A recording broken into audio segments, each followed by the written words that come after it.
Welcome to Connections and Conversations, an Advocacy Arena podcast, working to increase civic engagement and strengthen our communities.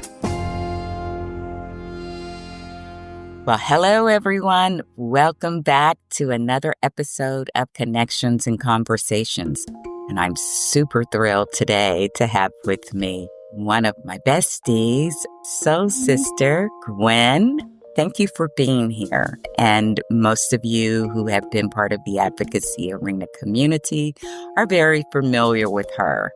But I wanted to do just a separate little chat with her today so that we could dig into some of the specific area of expertise and knowledge that she has because of her work, her experience with unions.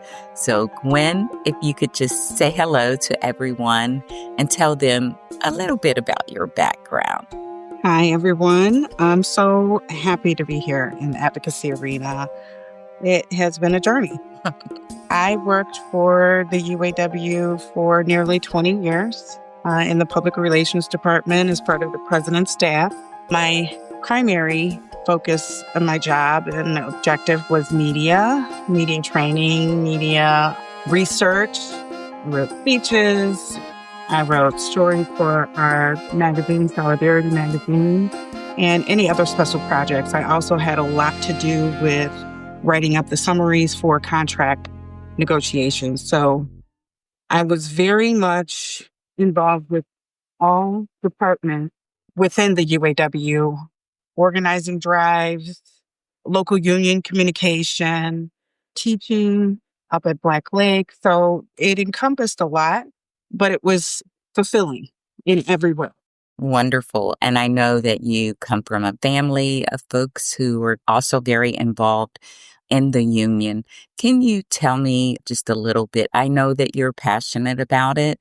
I would like for our audience and those who have not heard me speak about it before, for you to kind of tell our audience why unions matter, why it's important to you.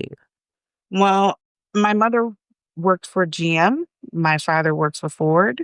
Both of them were hourly workers. Both of them were UAW members. Many people in my family, on both sides of my family, and generationally, have been UAW members or currently are UAW members. So it has never not been significant to me to understand and applaud the works of the UAW and what it means to be part of the union.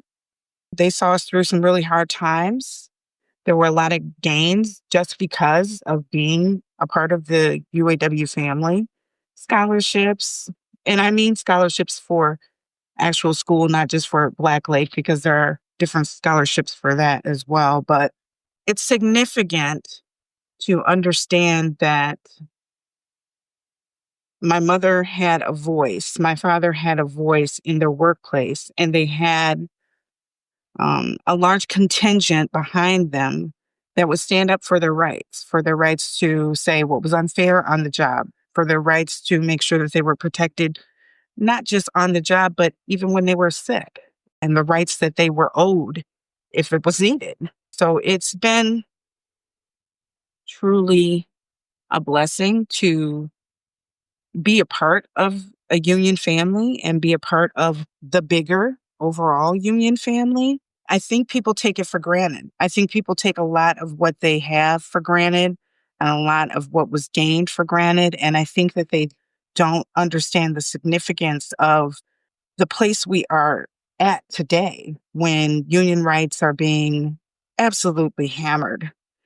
People are really at risk. I mean, we saw it and we see it currently with the federal employees. I mean, this is reminiscent of when Reagan broke the union and the outcomes that came from that, which was a much more reduced level of respect for the union membership, as well as how we're seen. It's always been a battle of looking at the union as an outside entity that's coming in to kind of cause chaos, whereas the true and the real story is that the union comes in at the behest of the workers in order to protect the workers in their workplace and gain significant benefits, whether it's pay, whether it's health and safety, whether it's healthcare.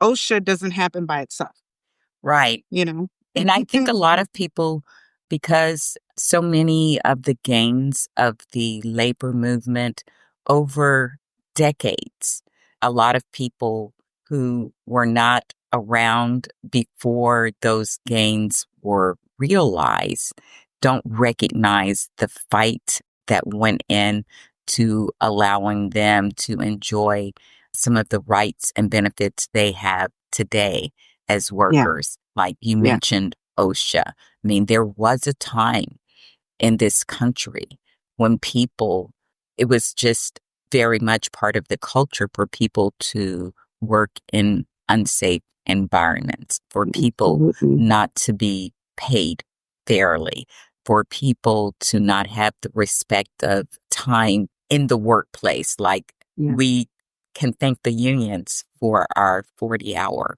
work week. yeah, And I mean, I think people just think that's a given. But before that, workers were literally, in some ways, worked to death, you know? yes, literally to death. Yeah. There are regulations, but then there has to be those who will make sure that those regulations are enforced. Hmm. The union is one of those arms that makes sure that safety regulations and other regulations are enforced Hmm. within the work environment. And I think that people don't realize that by protecting the workplaces that are union represented, they are also protecting others Hmm. because it doesn't just stay within a union workplace environment. It does filter out to the rest of other workplaces because it is also an incentive for other employers to make sure that they have some of the same kind of significant benefits for their workers for retention. Hmm. And I don't think that people really look at that and really appreciate the fact that the company is not going to be giving you healthcare just because they're generous. They're giving it to you because they want to retain you. They're not giving you time off because they are concerned about your health and whether or not you're going to be able to be efficient and productive. They're giving it to you because they want to retain you at that site because you could leave Right. and then they'd be lost of the talent and the knowledge of your knowledge base. We're looking at a time now where maybe that is not as significant to employers, but down the line, it's going to make a difference because if you don't have people who understand the job, understand how to do it productively and efficiently, then you're going to end up spending more money, less profit, than if you have someone who has that workplace knowledge that can simply be applied and train others to carry on that wealth of knowledge as well. It feeds itself if you allow it to. Yeah. I don't understand what the big I really don't. I really don't understand why they don't want workers to have a voice in the workplace and why they don't want them to have the ability to make choices. Many times, union members or workers are the first to understand what can be done better, what can be done more efficiently, safely, and what can garner your biggest return, whether it's cutting down production time, just eliminating steps, which of course cuts down on production time. They don't appreciate the fact that the workers are the ones that are actually doing it based on a manager sitting in an office who's not doing it, who doesn't have the same type of knowledge base.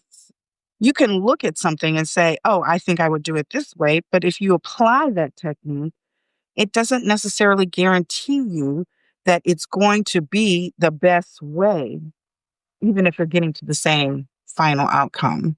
So there are many different instances where it's important to have respect on the job and have the ability to say, this is how we need to be doing this. And I don't believe that you get the same type of relationship in a workplace without being a significant part of this decision-making process to begin with. Absolutely. And we've talked in many of the conversations, spaces, and things that we've had, because I think unions are very important to our society to ensure the betterment of everyone, not just the folks in the workplace, but a lot of these things have a kind of a true trickle down effect, Yeah. to the family and to the community. Yeah. When union workers are making significant gains, they're contributing to not just their household, but to the greater community that they live in. That greater community could extend as far as other family members in their communities. There was a study, there's always a study, where a union job can effectively contribute to, 10 other jobs within the community. This is substantial, because if you look at it as just one person, whereas there are hundreds usually within a community, at least at a facility, that makes a big difference. So, the little mom and pop diners, the little mom and pop shop, even chain stores. If you take away a facility and just shut it down, you will see a definite downturn in the landscape of that same community within a year Absolutely. because there's nothing supporting it. There's no finances. There's no workers being able to even try to make up the difference because apples and oranges, they don't cost the same and they don't give back the same to the community. It's also significant to understand that the UAW is very much involved in the communities where they have facilities and where they work and where they live. So they're giving to nonprofits. They're raising money for Coats for Kids. They're raising money for March of Dimes. They're raising money for Red Cross. They're raising money for all of these other different Forgotten Harvests and of these other different entities that hold up the community and make sure that people are being sufficiently taken care of in some manner. When you take that away and you lose that, then you're damaging. You're damaging not just the union worker, you're damaging the communities that it supports. I think that is probably one of the reasons why the labor movement and civil rights movement have always been intertwined in some way. It is about rights for people. In the case of, the labor movement, it's workers, but civil rights, it's everyone, and they intersect. They're very intertwined. And Yeah. even the people in the early days of the labor movement during the civil rights movement, there was a lot of crossover and Oh, involvement definitely. from the unions and the civil rights leaders of that time. I want you to talk a little bit about that, and then we're going to talk about kind of what we do to elevate Okay. information for people. Okay. Well, Walter Reuther was very good friends with Martin Luther King Jr. It's a little known fact and it's very rarely talked about. But having worked at Solidarity House, which is the UAW headquarters, I was able to see the space that was dedicated to Dr. Martin Luther King, where he had his own office. I understood by working with Walter Reuther Archives the role that the UAW played in the March on Washington and why it was important and significant for them to first do the march in Detroit, Michigan. And it was a test. It was, can we get this large crowd of people together for a cause, first of all? Secondly, without violence, how do we manage it? How do we take care of it? Take care of the people that are there? And how do we translate this to something larger? So they did the march in Detroit before they did the march on Washington. Martin Luther King gave his speech downtown Detroit, partially, almost to the team, before he gave it to Washington. at the memorial. So people don't understand that and don't realize that Walter Reuther and the UAW wanted to make sure that civil rights was as much of the focus as workers' rights. They felt that it was tied together, and they wanted to make sure that their workers understood that equality, equity is not just important in the workplace, but it's important in society. Because, if you walk out of that workplace, you shouldn't have to deal with being seen as a lesser human being outside of those walls.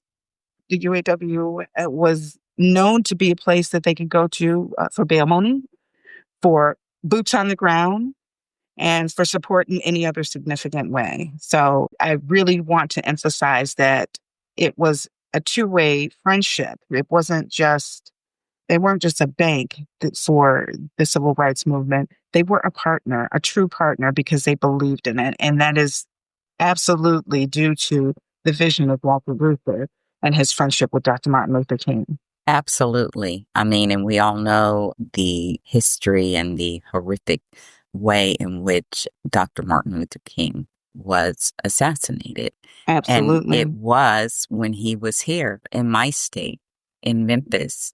Absolutely. With the sanitation workers. Yes, fighting for workers' rights. And folks don't realize that the March on Washington was about jobs and freedom. Yes. Yes. And not just jobs, it was about safety. Mm-hmm. Yeah. Because think about what happened. And all those things that go along with it, and all those things that unions work to ensure that everyone has. And a lot of those workers, like early union workers, some of them had them, but there were still a significant part of our society, Black workers, who were not able to enjoy those things. And so you have the civil rights movement saying, no, we want these rights for all of us. We deserve.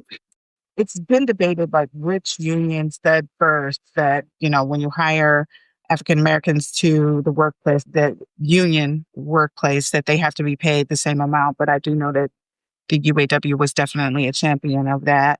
There were other unions as well, of course. But I see a lot of historical fluctuation in who is the first. It doesn't matter who was the first to say it. I do know that it was something that became a universal code among union workshops and union leadership. So I think that's significant as well. And I think that what you and I do together every week on Mondays over on Spoutable, we host a good trouble chat. And we come together. You are my co-host.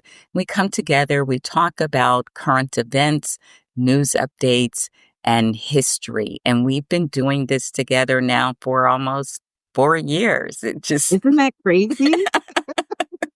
It's just crazy. How time flies. Yes. Not many people know what the story is of how I found you. I had been very sick. I had taken myself out of social media, and I had transitioned to being retired and just hadn't found my way, didn't know where to go. And slowly, and it was due to George Floyd that I came back to social media and even Twitter, because I had been on Meta stuff. I'm just going to leave it at that. Yeah. And it was so frustrating, but there was a large community for my UAW days that was there. But I just felt like I was preaching to the choir, that it was just like an echo chamber. And anything outside of that just felt very frustrating. Like you weren't doing anything. You weren't making any type of significant difference. And so I came back to Twitter, and I followed somebody into your space and was just like, oh my gosh, she's doing it right. And just kept coming back, kept staying, and appreciated that you gave me space. You gave me opportunity to share my voice. And I was learning so much. And not just that this was a community that was actually taking action from how, from when, whether it was getting out and canvassing or doing text banking, phone banking. I was like, okay, this is where I'm in the right place. And I'm so glad that I'm here. And it got me back involved. It got me back being proactive, not just keyboard warrior, but actually being active. And even now, it feels like it's a responsibility, and it is, to maintain outside activism other than just being a keyboard warrior. It harkens back to the relationship that I was able to develop with you. I really appreciate you because you mentored me through a very difficult transition and still do today. You still do today. Ah. I'm not done. I'm not done learning. I don't think we ever are. I am a lifelong learner and I love sharing what I learn, which is kind of in part what we do in the Good Trouble Chat. And we have it every Monday. It's on Spoutable, which is a really great app. It's very safe. We have a very strong and still growing community there. And it's every Monday, rain, sleet, snow or shine, holiday or not. We are there every Monday starting at 1 p.m. Eastern Time, 12 noon Central Time. And we have a lot of great voices, people. It's a very diverse community. And I mean diverse, not just in ethnicity, but in the places that people come from, because they're literally all over the country, and some international participants as well, and very different, diverse work experiences and professional experience that we are able to bring together and to share with one another, to keep one another informed. And I feel like it helps to motivate the entire community to get engaged, because that's my focus. That's my mission, is to increase civic engagement. And it's like, even if you don't feel like it, you have to. Because if you don't do it, who's going to do it? Like you said, there's nobody coming to save us. You said it first. And then it's like everybody picked it up, and now people are saying it everywhere. But I think people piggyback off of your energy. They gain something from what's being shared in advocacy arena. They make it their personal responsibility, and they hold themselves accountable for what they are doing in order to counter what is happening to us. That's very real. I don't know that other pods are doing it the way you are. There are some that have even been inspired because of you. Many that have been inspired because of you, that follow along the same thread. But I'm telling you, I've bounced around a lot, and yours was the first that I saw do it, and do it so well. So I am proud to be a part of it. I am humbled to be a part of it. And understanding that it's been 4 years, that's crazy, because it doesn't feel like that, even though this has been the longest 9 months that we've ever been through together. But I guess when you're doing what you love and you're doing something significant, time becomes a second thought. You're not thinking about that. You're just trying to gain more and do more. And that's what I get from being in advocacy arena with you. I learn from you every day. You've been the person that I that has to talk me off the ledge and talk me down from. Thank you for your patience, my friend. Oh, Good sister. Well, I love you for that. And it is a joy to be doing this work with you. And as we wrap up, we definitely want to invite folks over to join us anytime, whether you come for just a short time or the entire time. Again, the Good Trouble Chat. I do some other things on that app bi-weekly basis on Fridays, evenings there. I host discussions. And that's a deep dive conversation. They're kind of uncomfortable because we talk about topics that are important, like white supremacy and Christian nationalism, but we talk about them with depth and we get granular so people understand what it is that Right. we're dealing with. Because I feel like until people really grasp what we're dealing with, they're not going to be very effective in combating it and keeping themselves safe and sane in the midst of it. So that is something else that I do. And then Fired Up Friday. Yes, on Substack, Fired Up Fridays, I do with Candidly Tiff, and that's a really, really exciting format.